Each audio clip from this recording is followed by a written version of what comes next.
All right, you should have done all of number 1. Notice now that you're looking at my paper instead of my face. I'm just going to explain it to you looking at my paper because I think it's much easier. And that way you can compare your answers with mine. So the first one, all I had to do was the shading. They did the rest of the problem for us. This one, sorry, I got a little crazy trying to keep it straight with my lines. I ended up deciding 4/5 is greater than 3/4. On this one, I came up, both of them ended up being 35ths. I have 21 and 20, so 3/5 is greater than 4/7. Here, this kind of got a little crazy. We started drawing a lot of little boxes. I have 18 42nds, is what 3/7 turned into. 2/6 turned into 14 42nds. 18 was more, so 3/7 is greater than 2/6. And finally, this one, 5/8 and 6/9. I drew my 5/8 and I drew my 6/9.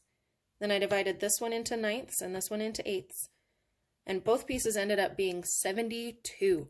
That is a lot to count. So instead of going further this way, I'm going to show you the shortcut way where you don't actually have to draw an area model. Whoops.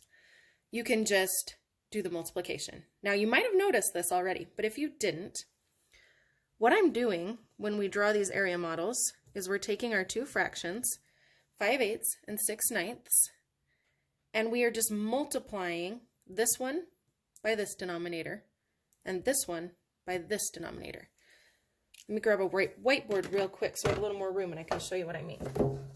So if we're talking about, let's just do the same problem, 5/8 and 6/9. Got 5/8 and 6/9.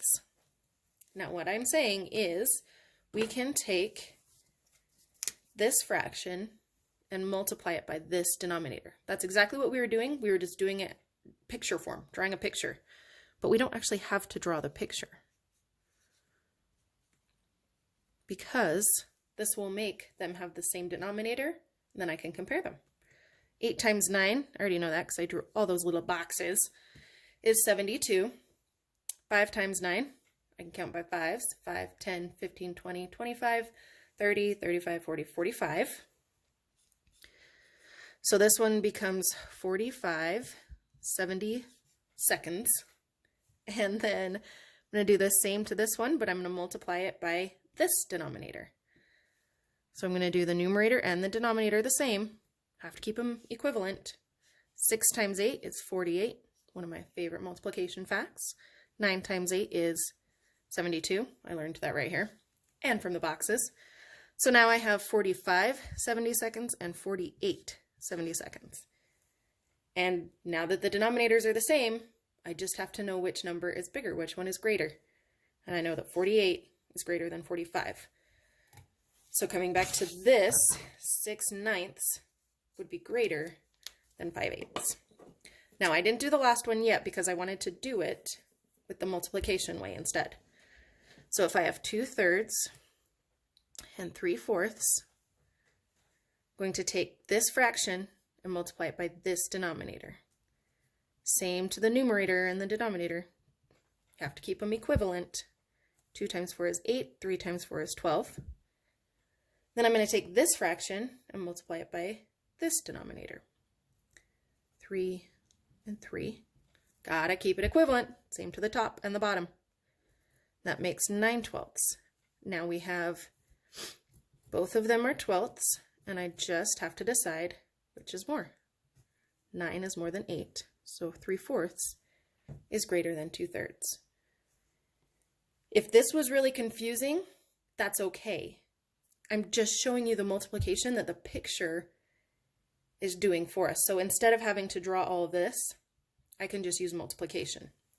Now I want you to try. You can use, well, first let me tell you what you're going to do. You're going to do all of number 2, so A, B, C, D, all of number 3, A, B, C, D, and then you're going to do an exit ticket. Now on these, number 3 says use any method to compare the fractions. I actually want you to do any method for all of it. So if you want to use multiplication, try it. Give it a try. It's much easier than drawing the area model.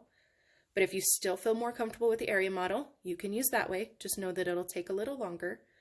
But I want you to solve all 8 problems, and you can use any method you want. Once you're finished with that and you feel comfortable, make sure you feel comfortable. If you're still confused or if something doesn't make sense, watch the videos again, send me a message in Google Classroom, text me, call me, we can set up a video chat. But once you feel comfortable, your exit ticket is going to be page 111. Now I have some special instructions for this too, so I'm glad you're still listening. It says draw an area model to compare the fractions. I don't care if you draw an area model. If you can do it without having to draw the picture, great. If drawing the picture helps, please do it. Do what works for you.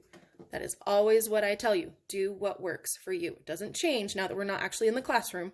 We're still doing math, and I still am encouraging you to do what makes sense in your brain. So you can draw the area model, just like we did on these ones, or you can just use multiplication if that is easier and makes more sense to you. You decide. Once you've finished your exit ticket, page 111, you can take a picture of it and send it to me in my email. You can take a picture and upload it in Google Classroom, or you can save it until we have a chance to see each other at the school again, hopefully next Monday, and then I can check in and make sure that we are understanding and doing okay. And that is all for today. I miss you guys, and if you need anything, please let me know.